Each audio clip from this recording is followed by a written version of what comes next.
শিক্ষিকা মহাশয়া, আজকের অনুষ্ঠানে সম্মাননীয় অতিথিগণ, উপস্থিত সকল শ্রদ্ধা শিক্ষিকাগণ এবং দর্শক আসনের সকল গুণীজনকে আমার প্রণাম।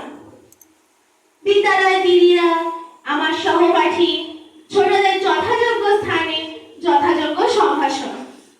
সারা দেশের সঙ্গে আমাদের বিদ্যালয়েও সপ্তাহব্যাপী বিভিন্ন অনুষ্ঠানের মাধ্যমে সাড়ম্বরে ভারতবর্ষের ৮০তম স্বাধীনতা দিবস পালিত হচ্ছে। আজ আমরা অন্তিম পর্যায়ে উপনীত। আজকের এই পবিত্র ও গৌরবোজ্জ্বল শুভক্ষণে মহান ভারত মাতার চরণে শতকোটি প্রণাম জানিয়ে এবং স্বাধীনতা মহাযজ্ঞে আত্মবলিদান দেওয়া বীর শহীদদের প্রতি গভীর শ্রদ্ধা জ্ঞাপন করে আমি অরিত্রী এই সমাপ্তি অনুষ্ঠানে অংশগ্রহণ করতে পেরে নিজেকে ধন্য মনে করছি। ফিরে যাই ইতিহাসে। ১৭৫৭ সাল পলাশী রামবাগানের ব্রিটিশ ঔপনিবেশিক ইস্ট ইন্ডিয়া কোম্পানির কাছে বাংলার শেষ স্বাধীন নবাব সিরাজউদ্দৌলার পতনের মধ্য দিয়ে পরাধীনতার অন্ধকার নেমে এসেছিল ভারতবর্ষের বুকে।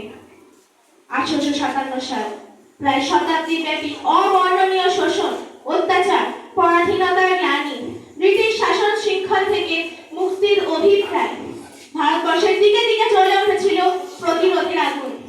জাগ্রত হয় দেশাত্মবোধ চেতনা, জাতীয়তাবাদের উন্মাদনা। সিপাহী বিদ্রোহ বা মহাবিদ্রোহে মঙ্গল পাণ্ডে, তাঁতিয়া টোপি, ঝাঁসির রানী লক্ষ্মীবাই, নানা সাহেব, বেগম হযরত মহল, কুনওয়ার সিং প্রমুখের নেতৃত্বে কেঁপে ওঠে ব্রিটিশ শাসনের ভিত।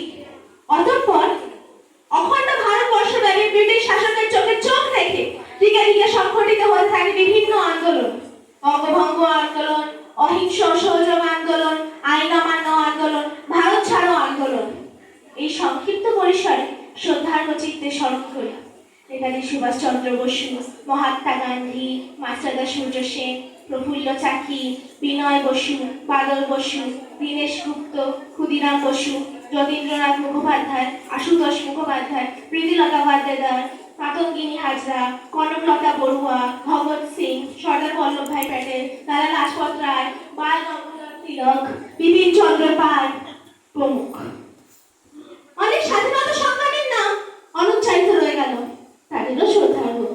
দীর্ঘ রক্তক্ষয়ী লড়াই সংগ্রাম, আত্মবলিদানের মধ্য দিয়ে ব্রিটিশদের উপর নিরন্তর আন্দোলনের চাপে অবশেষে ১৯৪৭-এর ১৪ই জুন ব্রিটিশ সরকারের পক্ষে শেষ ভাইসরয় লর্ড মাউন্টব্যাটেন ভারতবর্ষকে স্বাধীনতা হস্তান্তরের ঘোষণা করেন। ১৯৪৭-এর ১৪ই আগস্ট মধ্যরাতের পণ্ডিত জওহরলাল নেহেরুর ঐতিহাসিক ভাষণ ট্রিস্ট উইথ ডেস্টিনি সূচিত হয় স্বাধীনতা। ১৯৪৭-এর ১৫ই আগস্ট সুদীর্ঘ পরাধীনতার অন্ধকার কেটে ফুটল স্বাধীন ভোরের আলো। যদিও রয়ে গেছে অখণ্ড ভারতবর্ষের খণ্ডিত হওয়ার গ্লানি, কেটে গেছে সুদীর্ঘ ৭৯টি বছর। নানা ভাষা, নানা মত, নানা পরিধান, বিবিধের মাঝে দেখো মিলন মহান। সেই মন্ত্রে জাতীয় সংহতি অক্ষুণ্ণ রেখে জাতি, ধর্ম, বর্ণ নির্বিশেষে সকল স্তরের মানুষের সমবেত প্রচেষ্টায় স্বাধীনভাবে এগিয়েছে আমার জন্মভূমি।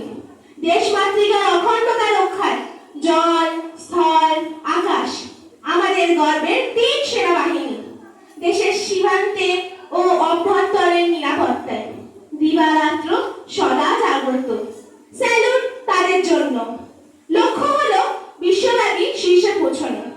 শিক্ষায়, শিল্পকলায়, কর্মসংস্থানে, বিজ্ঞান গবেষণায়, প্রাকৃতিক শক্তি উদ্ভাবনে এবং ব্যবহারে, পরিবেশ রক্ষায় এক আত্মনির্ভর ভারতবর্ষ। ভারত আমার জগৎ সভায় শ্রেষ্ঠ আসন লবে, এই প্রত্যাশায় অবিচল থেকে বক্তব্য দীর্ঘায়িত না করে সকলকে নমস্কার জানিয়ে এখানেই শেষ করছি। আমি আমার মতো চেষ্টা করলাম